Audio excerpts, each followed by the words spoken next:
My best friend disappeared 13 years ago. He just added me on Snapchat and told me the horrifying reason why. Danny Martinez was my best friend from kindergarten until the summer before 8th grade. We did everything together. Sleepovers every weekend. Bike rides through the woods behind my house. Staying up until 3 a.m. playing video games while his mom yelled at us to go to sleep. He was the closest thing I had to a brother. On July 14th, 2012, Danny vanished. We were supposed to meet at the park that morning. I waited for 2 hours, but he never showed. When I biked to his house, his mom was standing in the front yard talking to police officer. She was screaming and crying and pulling at her hair. I'd never seen an adult break down like that before. They searched for months. Dogs, helicopters, volunteers combing through every inch of those woods. They found his bike by the creek, both tires slashed, but no Danny, no body, no witnesses, no leads. After a year, the case went cold. After 3 years, most people stopped talking about it. His mom moved away and his dad drank himself to death. I never stopped thinking about him. Every birthday, every graduation, every milestone, I wondered if Danny was out there somewhere, alive or dead. Last night, I got my answer. I was scrolling through Snapchat around midnight when a notification popped up. Friend request from Danny M 2012. My heart stopped. I clicked on the profile. No bitmoy, no score, nothing except a single photo on the story. It was a picture of 2 kids on bikes in front of a creek. Me and Danny, the last photo ever taken of us together. I accepted the request with shaking hands. A message came through immediately. Jake, it's me. I don't have much time, so please just read. I typed back. Who is this? This isn't funny. I know you don't believe me. Ask me something only Danny would know. My fingers hovered over the keyboard. I thought about all those nights we spent together, all the secrets we shared. What did we bury in my backyard the night before you disappeared? The response came instantly. A time capsule, shoebox with baseball cards, a note to our future selves, and the bracelet I stole from Jessica Miller because I was too scared to give it to her. I couldn't breathe. We never told anyone about that. Not our parents, not our other friend. No one. Danny, what happened to you? Where have you been? The typing indicator appeared and disappeared several times. Then a long message came through. I can't explain everything. They monitor what I say, but you need to know the truth. I wasn't kidnapped by a stranger. It was someone we knew, someone we trusted. He told me he was taking me somewhere fun. A surprise for my birthday. I got in the car because I recognized him. Because you and I had been to his house 100 times. My stomach dropped. Who? I typed. Your dad? Jake. Your dad took me. I stared at the screen. My hands were shaking so hard I almost dropped my phone. That was impossible. My dad coached our little league team. He drove us to school every morning. He was at the search parties. He helped put up the missing posters. You're lying. I sent back. I'm not. I've been in a room under your house for 13 years. There's a door in your basement behind the shelf with the paint cans. I can hear you walking above me sometimes. I heard you crying when your mom left. I heard you graduate high school through the floorboards. I've been right beneath you this whole time and I couldn't scream because he took my tongue the first year when I tried. I dropped my phone. I was sitting in my living room. My dad was asleep upstairs. The basement was 15 feet away. My phone buzzed again. He's going to check on me soon. He always does at 1 a.m. You have maybe 20 minutes. The shelf slides to the left. There's a padlock on the door. Combination is your birthday. He thought it was funny. I looked at the clock. 12:42 a.m. Jake, please. I've been waiting 13 years for a chance to reach you. I stole this phone from him last week and I've been hiding it. This is my only chance. If you don't come now, he'll find out and he'll move me again like he did with the others. My blood ran cold. Others? I'm not the first. There were 2 before me. I found their names carved into the wall. He kept them for a few years each, and then they just stopped being there. I don't know what happened to them, but I know I'm getting too old for him. I think my time is almost up. I stood up slowly. The basement door was right there. I'd been down there 1,000 times, grabbed Christmas decorations, helped my dad with tools, done laundry. I knew every inch of that basement, but I'd never moved that shelf. It was heavy, bolted to the wall. My dad always said it was load-bearing and couldn't be touched. I'm coming. I typed. Hurry. And Jake, bring something to defend yourself. He's not the person you think he is. He never was. I crept to the kitchen and grabbed the biggest knife from the block. My dad's snoring echoed from upstairs. I walked to the basement door and opened it as quietly as I could. The stairs creaked with every step. The shelf was exactly where Danny said it would be. Old paint cans, rusty tools, boxes of junk. I grabbed the edge and pulled. It slid to the left on hidden rollers. Behind it was a steel door with a padlock. I punched in my birthday with trembling fingers. 081599. The lock clicked open. The smell hit me first. Rot and mildew and something else I couldn't identify. I pulled out my phone flashlight and pointed it into the darkness. Stone steps leading down into a room that shouldn't exist. I took one step, then another. The walls were concrete, covered in scratches and stains I didn't want to think about. At the bottom, I saw a shape huddled in the corner. Danny? The shape moved, slowly, painfully. A figure crawled into the light. It was him. Older, skeletal, with sunken eyes and scars covering every inch of visible skin. But it was Danny. I recognized the birthmark on his neck, the same one he used to hide because kids made fun of it. He opened his mouth, and I saw the empty space where his tongue used to be. He pointed frantically behind me. I spun around. My dad was standing at the top of the stairs, blocking the only exit. He was holding a hammer and smiling. I knew he'd contact you eventually,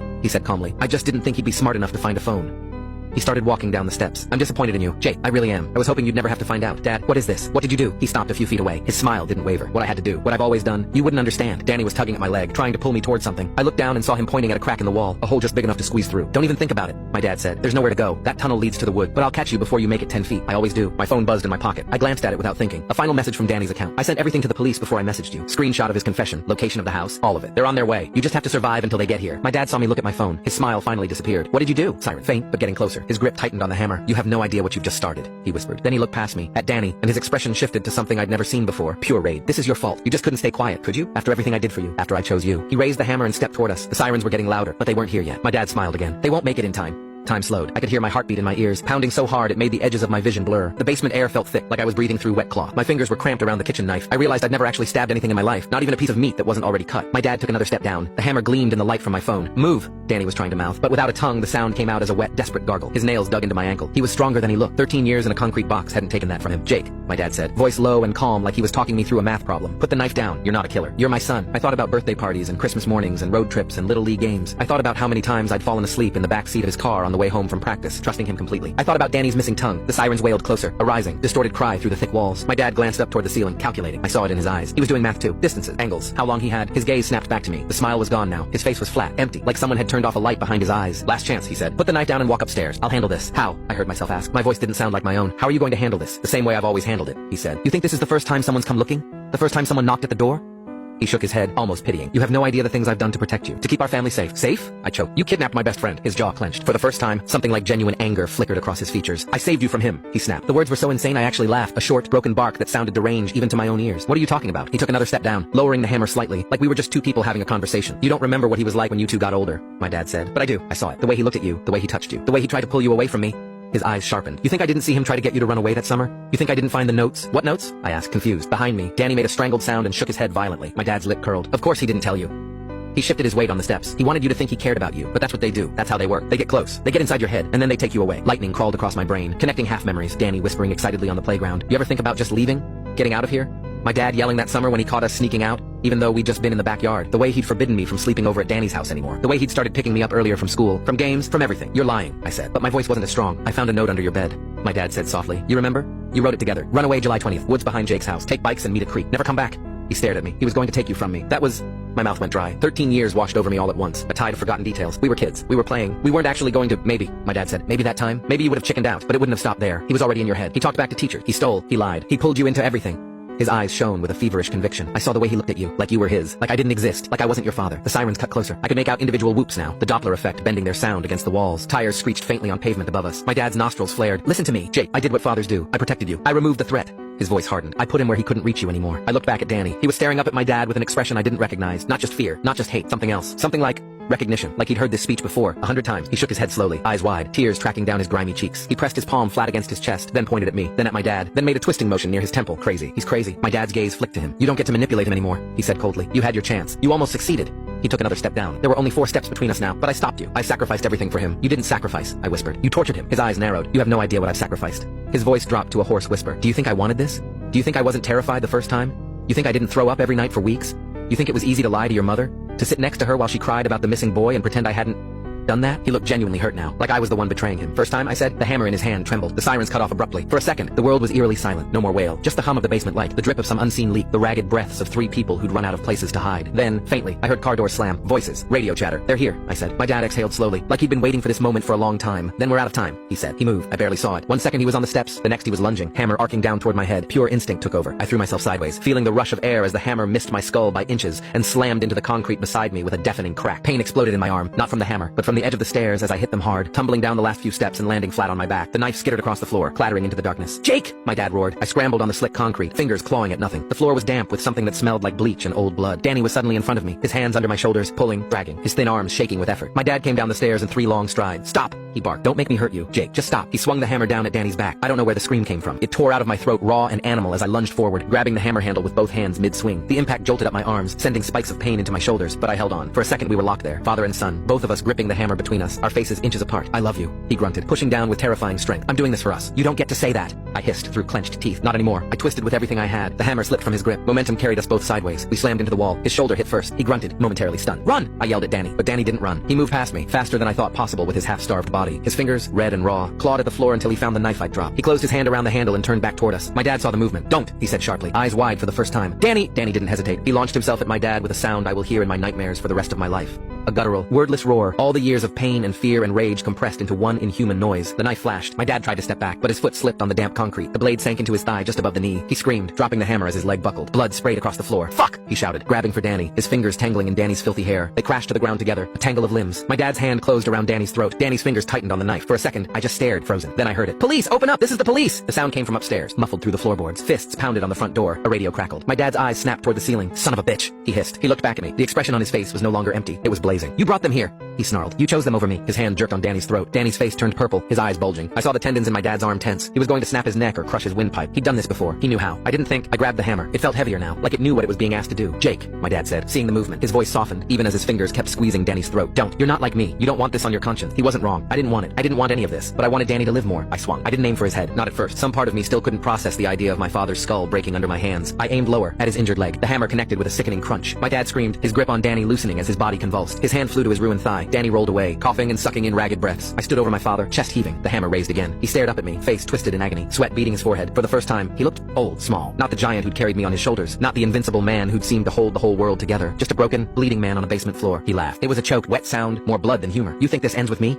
he wheezed. You think locking me up fixes anything? You're a child. I swallowed hard. Shut up, I said, but my voice trembled. He reached toward me, fingers slick with his own blood, leaving a smear on my jeans. I did what had to be done, he whispered. And when you're a father, you'll understand. You'll see what the world really is, what boys like him grow up to be. His eyes flicked to Danny, who was dragging himself toward the crack in the wall. You're saving the wrong one. Jake Morelli! A voice bellowed from upstairs. This is Officer Harding with County Police. We have reason to believe you're in danger. Call out if you can hear us. My dad smiled weakly. You hear that? He said. They're calling for you. You think they're going to believe your story? You think they're going to listen when you say the beloved Little League coach is a monster? You have any idea how many of them are my friends?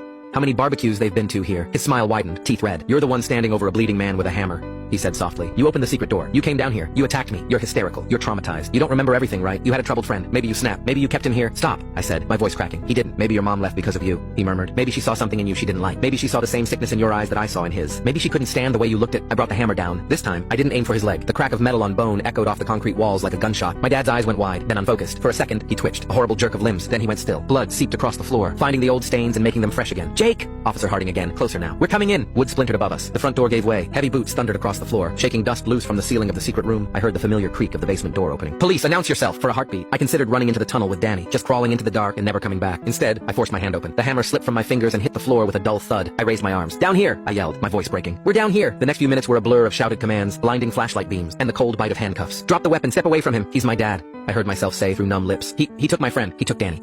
My knees buckled. Someone caught me under the arms and lowered me to the floor. Easy, kid. We got you. We got you. More flashlights swept the room. Someone swore loudly when they saw Danny. Jesus Christ. Get EMS down here now. Sir, can you hear me? Blink if you can hear me. Careful, don't move his neck yet. We don't know what kind of injuries. I turned my head in slow motion. Danny was staring at me, eyes glassy but locked on mine. A paramedic was kneeling beside him, hands hovering, unsure where to start. There were too many scars, too many wounds. Old and new, layered over each other like a horrible collage. Danny lifted a shaking hand. For a second, I thought he was reaching for me. Then he pointed at my dad's body. His fingers traced something in the air, shaky and slow. 2, then 3. Officer Harding followed his gesture. Yeah, he muttered grimly. We see him. Danny shook his head violently. He dragged his finger along the concrete near my father's body, blood smearing under his nail. He was trying to write something. Hold on, buddy, the paramedic said. You gotta stop moving. Danny slammed his fist weakly against the floor and kept scratching. He stopped for a second, panting. Is there a pen? I croaked. He can't talk.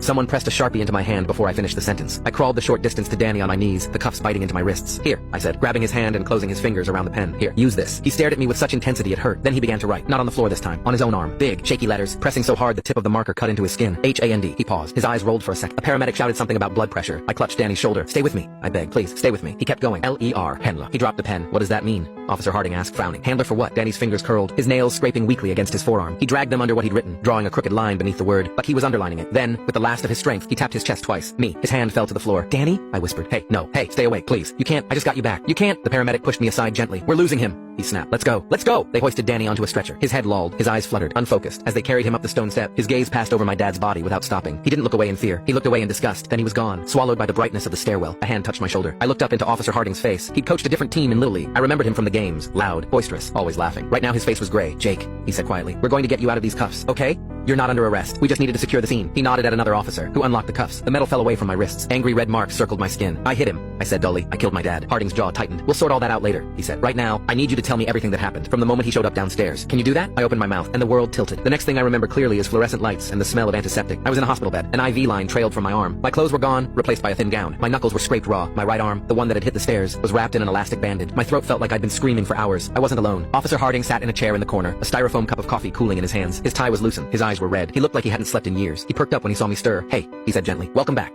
What time is it? I croaked. Almost 9 in the morning, he said. You passed out. Probably the adrenaline crash. They gave you something to calm you down. You've been in and out for a couple hours. My brain tried to catch up. Images flickering across my mind like a broken projector. The Snapchat notification. The basement door. The hammer. My dad's head. Danny. Where is he? I pushed myself up too fast. The room spun. Danny, where is he? Is he okay? Is he... Easy, Harding said, putting a hand on my shoulder. He's here. I see you. They're working on him. Is he going to live? I demanded. Harding hesitated. My stomach dropped. Tell me, I snapped. Please, I need to know. He lost a lot of blood, Harding said carefully. He's severely malnourished. Multiple old fractures. Infection in a few of the wounds. They're doing everything they can. The fact that he was conscious at all when we got there is... honestly, kind of a miracle. That wasn't an answer. Can I see him? I asked. Not yet, Harding said. He's in surgery. They'll let you know when, if, visitors are allowed. If, I repeated numbly. Silence settled between us, thick and heavy. Finally, Harding cleared his throat. Jake, he said, I know this is the worst night of your life. I'm not going to pretend I understand what you're going through, but there's some stuff we need to talk about while it's still fresh. Is that okay? I wanted to say no. I wanted to curl up and disappear. Instead, I nodded. He pulled a small notebook from his pocket. First of all, he said, I want you to know that the scene is secure. Your house is now a crime scene. We've got forensics down there. State police are on their way. The FBI's been notified. The FBI? I echoed. You kept a missing child in your basement for 13 years, Harding said bluntly. That's interstate kidnap. There's a good chance your dad's activities went beyond county lines, maybe beyond state lines. We don't know yet. I flinched at you kept. but I didn't correct him. He caught himself and grimaced. Sorry, he said quickly. Old habit. What I mean is, your dad did. And we're going to do everything we can to make sure they know that. You understand? I nodded again. Harding scribbled something in his notebook. Let's start from the beginning, he said. Tell me how you got that Snapchat. I told him everything. I told him about the friend request, the photo of us at the creek, the messages about the time capsule. I told him about the combination lock, the smell, the stone steps. I told him about my dad appearing at the top of the stairs like he'd always been there. I told him about my father's twisted explanation, the notes he claimed to have found, the way he'd convinced himself he was protecting me. I told him about the hammer. When I got to the part where I swung it, my voice faltered. I wasn't trying to kill him, I said. Not at first. I just wanted him to stop. I wanted him to let go of Danny. I wanted him to... I trailed off. Harding watched me carefully. Jake, he said quietly. I've seen a lot of crime scenes. I've seen murder, manslaughter, self-defense, accident. I've seen cold-blooded and I've seen panic. I know the diff. So will the prosecutor. So will a jury, if it came to that. He leaned forward in his chair. What I saw down there, he said, was a kid trying to save his friend's life from a man who had already killed at least 2 people and was about to kill again. I saw a boy using the only tool he had to stop a monster. He held my gaze. I'm not worried about you, he said. You shouldn't be either. You did nothing wrong. Tears burned behind my eyes. He was my dad, I whispered. I know, Harding said. He didn't say, I'm sorry. He didn't say, he wasn't really your father. He didn't say any of the useless things people say when they don't know what else to say. He just sat there and let me cry. When the worst of it passed, he flipped a page in his notebook. There's something else, he said reluctantly. Something you should know, but I need you to brace yourself, okay? My stomach clenched. What? I asked. He hesitated. We found other remains, he said, in the tunnel, in a sort of side chamber, I guess you'd call it. We're still processing everything. It's gonna take time to identify them, but there are at least 2, possibly 3. Cold spread through my chest. Danny said there were others, I murmured. 2 before him. He said their names were carved into the wall. Harding nodded. They were, he said. We got photos before anyone touched anything. You know what was also carved into that wall? I shook my head. Dates, he said. 3 time spans, each 3 to 4 years long, and next to each span, a word. He flipped his notebook around and showed me a page. He'd written them down. Caleb 2005-2009, broken. Ethan 2009-2012, lost. Danny 2012-2025, changed. My breath caught. I think those are his labels, Harding said quietly. How he categorized them, what he thought he'd done to them. I stared at the last one. Changed. My dad's voice echoed in my head. After everything I did for you, after I chose you. Handler, I whispered. Harding's eyes sharpened. Yeah, he said. That word your friend wrote. We've been thinking about that. There's something else you should know. He pulled his phone out of his pocket and tapped the screen a few times. This is going to sound crazy, he said, but crazy seems to be the theme of the day. So here we go. He turned the phone toward me. On the screen was a photo of a piece of paper pinned to a corkboard. It was yellowed with age. The text slightly faded. It was a missing person flyer. A boy who looked about 10 stared out from the grainy print, smiling crookedly. Dark hair, big ears, a chipped front tooth. Underneath his photo, a name. Caleb Ruiz, 2009, Harding said. Different county, different jurisdiction. Kid disappeared walking home from a friend's house. They thought he was a runaway at first. Then they found his backpack by the side of the road. It became a big story for a while. Then it faded. He swiped to another photo, a different flyer, a different boy, freckled, braces. The name this time was Ethan Kim, 2012, Harding said. On his way home from soccer practice, witnesses saw him get into a car driven by a white male in his 40s. Composite sketch was vague. No plate, no hit. Another cold case. He locked eyes with me. Both of those boys, he said, were part of a larger case we've been helping the feds with. Multiple missing children across 3 states over 20 years. Similar victim profiles. Similar MO. The working theory was a trafficking ring, a network, a group of people who do things like your dad did. The hairs on the back of my neck stood up. A network? I repeated. Harding nodded grimly. And every time they thought they had a lead, every time they got close to a suspect, the trail went cold, he said. Sometimes the suspect died suddenly. Sometimes evidence went missing. Sometimes a key witness recanted. It was like someone was always one step ahead. Someone like my dad, I said. Maybe, Harding said. Or someone like whoever he was working for. I blinked. What do you mean? I demanded. He kept Danny in our basement for 13 years. He carved those boys' names into the wall. He bragged about always doing what he had to do. What else do you need? Isn't he the guy? Harding rubbed his eyes. Maybe he was, he said. Or maybe he was one of them. We don't know yet, but there are some things that don't add up. For one, your family's finances. I frowned. What about them? I asked. We were middle class, I guess. My dad's an engineer. He worked for, according to his W-2s, he made about 80 grand a year. Harding said. Comfortable? Sure, not extravagant. But when we pulled his bank records this morning, we found something interesting. He rose and paced the small room. Every 6 months for the last 15 years, he said. There's been a deposit into a savings account with your dad's name on it. Same amount each time. $10,000. No originating account listed. Cashier's check. Always purchased at a different bank in a different city. The memo line just says consulting. My mouth went dry. Consulting for what? I whispered. We don't know. Harding said. Yeah, we're going to find out. But my gut? My gut says your dad wasn't the only one involved in this. My gut says handler means what it sounds like. Someone who manages, prepares, shapes, changed. What are you saying? I asked, my voice barely audible. That he was training them for someone else? Harding looked at me for a long moment. I'm saying, he said carefully, that if your friend wrote that your dad was his handler, not his whatever else, then your dad might not have been the final destination. The room seemed to shrink around me. What happens now? I asked, staring at my hands, with Danny, with me, with all of this. Harding sighed. Now? He said. Now. The feds come in. They're going to want to talk to you. They're going to want to talk to Danny, if he makes it.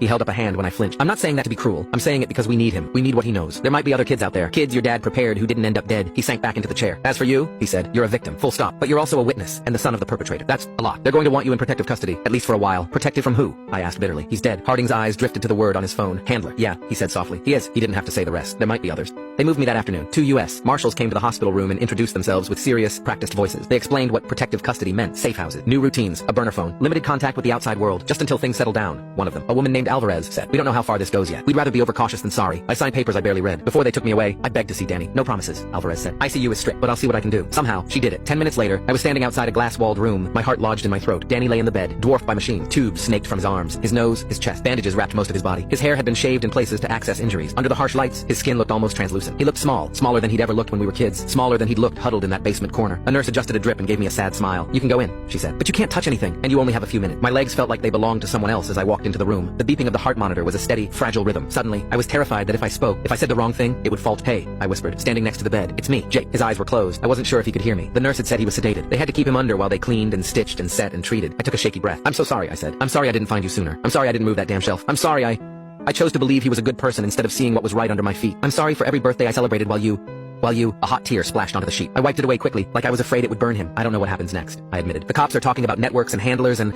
other kids. They think my dad was part of something bigger." "I think so too." "I think you do, or you wouldn't have written that word." I swallowed hard. "Whatever this is," I said, "I'm not running from it. I'm done pretending. I'm done being the kid who doesn't know anything. They're going to ask us questions. They're going to want details. And I know that's going to be hell for you. Having to remember it all. But if you can do that, maybe we can stop the rest of them. Maybe we can make this mean something." The heart monitor kept beeping. I laughed weakly. "Listen to me," I said. "Making speeches while you're unconscious. Classic Jake move, huh?" His eyelids flickered. My breath caught. "Danny?" I leaned forward. "Hey, can you hear me?" His eyes didn't open, but his fingers moved just a little. Just enough to twitch against the sheet. I looked wildly at the nurse. Was that a reflex?" I asked. "Or," she smiled, "could be either," she said gently. "But if you're talking to him, keep doing it. Sometimes they hear more than we think." I looked back at him. "Okay," I said, "then I'll keep talking. I'll never shut up again. You're going to be so sick of my voice." I wanted to stay longer, but after a few minutes, the nurse touched my arm. "Time's up," she said softly. Alvarez was waiting in the hall. "You ready?" she asked. "No." "Yes," I said. We walked away from the ICU together. I didn't look back.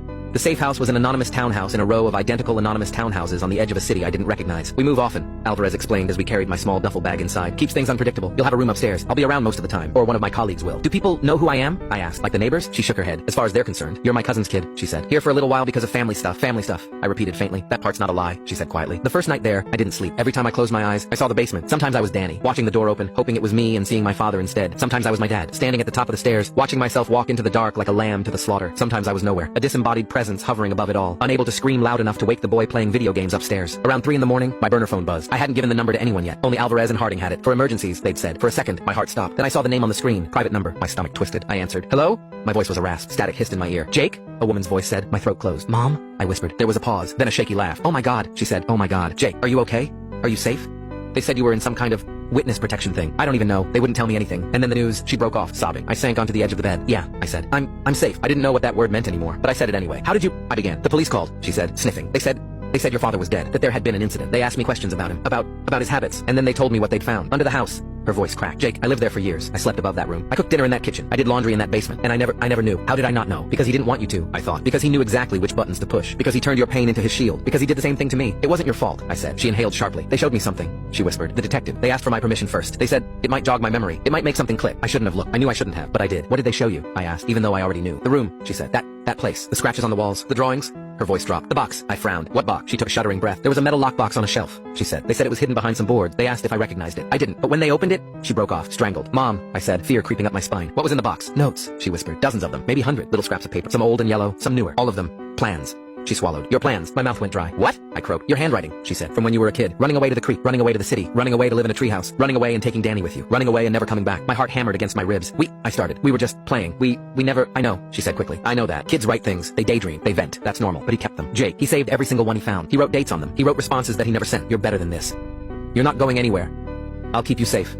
Her voice shook. "He built a religion out of them, a justification. He made your childish fantasies into proof that the world was trying to steal you from him." I thought of my dad's face in the basement, twisted with conviction. He was going to take you from me. I saw the word carved into the wall. "Changed. He was sick," I said hollowly. "He turned everything into a threat." "He did," she said. "And I helped him. I didn't mean to, but I did." I frowned. "What do you mean?" I asked. She was silent for a long moment. "When you were 8, she said finally, you came home from Danny's house with a bruise on your arm. A big one, finger shaped. Your father saw it and lost his mind. He wanted to call the cops. He wanted to drive over there and drag Danny's parents outside. He wanted to—" She trailed off. I talked him down. I said kids roughhouse. I said accidents happen. I said he was overreacting. I vaguely remembered the bruise. We'd been playing some made-up game, wrestling in the yard. I'd fallen off the jungle gym. Danny had grabbed my arm at the last second to keep me from cracking my head. He'd held on so hard he'd left mark. He never forgot it, my mom said. He brought it up again when you were 10, 11, 12. Every time you and Danny got in trouble at school, every time you came home a little late, he'd say, "Do you remember the bruise?"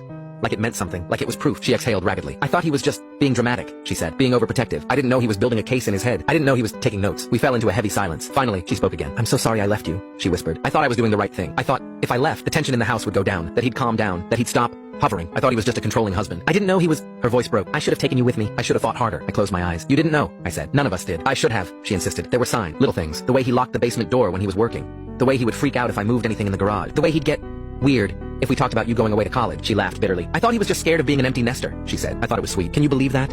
I thought it meant he loved you so much he couldn't imagine life without you." "He did love me," I said before I could stop myself. The words hung there, awful and true. "He loved you the way an addict loves a drug."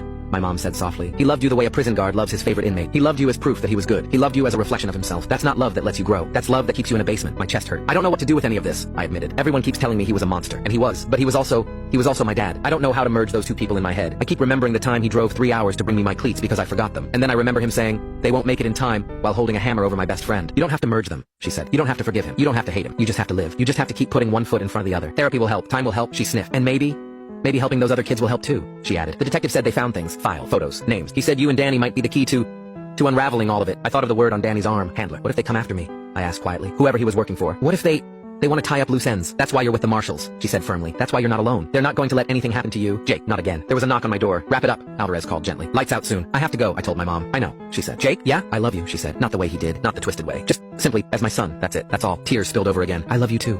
We hung up. I stared at the phone for a long time. Then I opened Snapchat. The app loaded, cheerful and bright, as if it weren't the reason my entire life had imploded. My friends list was empty. No Danny M 2012. I went to my messages. The conversation with Danny was still there. The photo of the creek, the time capsule message, the confession about my dad, his last text. I sent everything to the police before I messaged you. Screenshot of his confession, location of the house, all of it. They're on their way. You just have to survive until they get here. I scrolled up to the top of the chat. Something caught my eye. The little gray text under his username. Joined Snapchat 2 weeks ago. I frowned. 2 weeks. He'd been in that basement for 13 years. How the hell had he gotten a phone? Installed Snapchat, made an account, and learned how to use it in 2 weeks? He'd said he stole the phone from my dad. I thought of my father's old flip phone, the one he'd used for years, the one that definitely couldn't run Snapchat. Where had the smartphone come from? I zoomed in on the profile picture. There wasn't one, just a gray silhouette. I opened the story again. The photo of the two of us at the creek was grainy, like it had been scanned from an old print. The date in the corner was July 13th, 2012, the day before he disappeared. Someone had kept that photo. Someone had digitized it. Someone had used it to get my attention. My dad wouldn't have done that. He'd spent years pretending Danny didn't exist. The only time he'd ever mentioned him was with thinly veiled annoyance. So who had? My skin crawled. I stared at the top of the screen. Danny M 2012. I tapped the name, opening the profile. Still no Bitmoy. Still no score. But there was one new thing. A little line of text under his name. Managed by team support. What the hell? I whispered. I screenshotted it. Then my phone buzzed. A new message from Danny M 2012. My heart slammed against my ribs, hands shaking. I opened it. There was no text, just a single image. A hallway, dimly lit, white walls, a sign on the far wall in block letters. Intensive care unit. At the bottom of the frame, barely visible, was the corner of a hospital bed being wheeled through a door. The timestamp on the photo was 10 minutes ago. A caption appeared under it as I watched. Change takes time. My blood turned to ice. Alvarez, I shouted. Alvarez, I need you. She burst into the room a second later, hand already on her gun. What is it? She demanded. I held out the phone with numb fingers. She took one look at the screen. Her face went pale. Shit, she whispered. I pointed at the caption. Who the hell? I asked, my voice shaking. Is on the other end of Danny's account? Alvarez's jaw clenched. I don't know, she said, but we're going to find out. She turned and barked something into her radio. My phone buzzed again. Another snap. Same hallway. The camera had moved closer to the ICU door. This time, the caption was shorter. See you soon, Jake. I stared at the screen, my own terrified reflection staring back at me. For the first time since I'd walked into that basement, I understood what my dad had meant. You have no idea what you've just started. He was wrong about almost everything, but he was right about that. The monster under my house was dead. The ones who'd been feeding him were still out there. And now, they knew my name.